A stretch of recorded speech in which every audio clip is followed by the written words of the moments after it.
నేను మీకు ఒకటే మాట మనవి చేస్తా ఉన్నా. కొన్ని సందర్భాలలో అత్యాశకో దురాశకో లేదా మరో రకంగానో ప్రజలు మోసపోతారు. మొన్న కూడా మోసపోయి కాంగ్రెస్ పార్టీని గెలిపించాను. ఈరోజు 3 నెలల లోపలనే 100 రోజుల్లోనే ప్రజలు ఏం జరుగుతుందో మీకు తెలుసు. మీరందరు గ్రామాలలో ఉంటారు. ఏం మాట్లాడతామంటే మేము ఎక్కువ ఇస్తాం, మీకు 6 సందమామలు పెడతాం, 7 సూర్యులు పెడతాం అని మాట్లాడింది. రైతు బంధు 15,000 వేస్తాం, కళ్యాణ లక్ష్మికి తులం బంగారం కల్పిస్తాం. ఇవాళ నోటికి మొక్కాలే 420 హామీలు ఇచ్చింది, బయలుదేరింది. ఇవాళ ఏం మాట్లాడుతుండ్రు? రైతు బంధు అడిగితే చెప్పుతోను కొడతామంటాడు ఒక మంత్రి.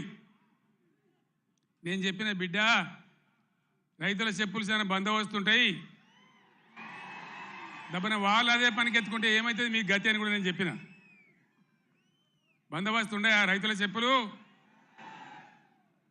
మంత్రిగా ఉన్న వ్యక్తి రైతు బంధు అడిగితే చెప్పుతోను కొట్టుకుంటాడు.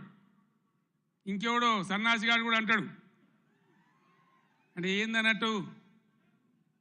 ఇప్పుడు ఇన్న ముఖ్యమంత్రి ఆయనను 6 గ్యారెంటీలు ఇవ్వయా, కరెంట్ ఎందుకు మాయమైందా, నీళ్ళు ఎందుకు మాయమవుతున్నాయని అడిగితే ఆయన నేను పండబెట్టి తొక్కుతా, పేగులు మెడలేసుకుంటా, పెండ ముఖానికి రాసుకుంటా,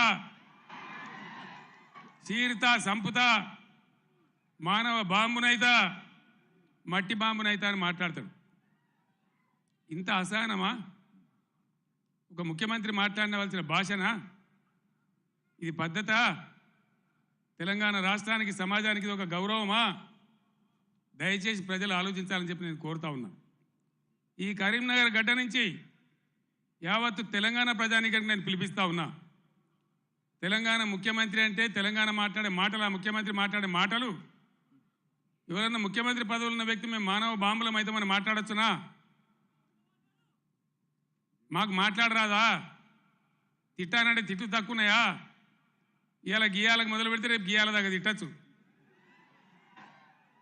నేను మాట్లాడినా, తెలంగాణ ఉద్యమంలో మాట్లాడినా, తెలంగాణ వ్యతిరేకించిన వాళ్ళను దద్దమ్మలు అన్నా, సన్నాసులు అన్నా, సమైక్యవాదం సమగ్రాభివృద్ధి అంటే సన్నాసులారా ఏది రాని మాట్లాడినా. కానీ ఈ విధంగా 10 ఏళ్ళ ముఖ్యమంత్రికి ఉన్నప్పుడు నా నోటి నుంచి ఒక్క రోజన్నా ఒక సందర్భంలోన్నా ఇటువంటి దురుసు మాటలు మీరు విన్నరా? దయచేసి ఆలోచన చేయాలని నేను చెప్పేది చాలా సీరియస్ మాట. ఎందుకంటే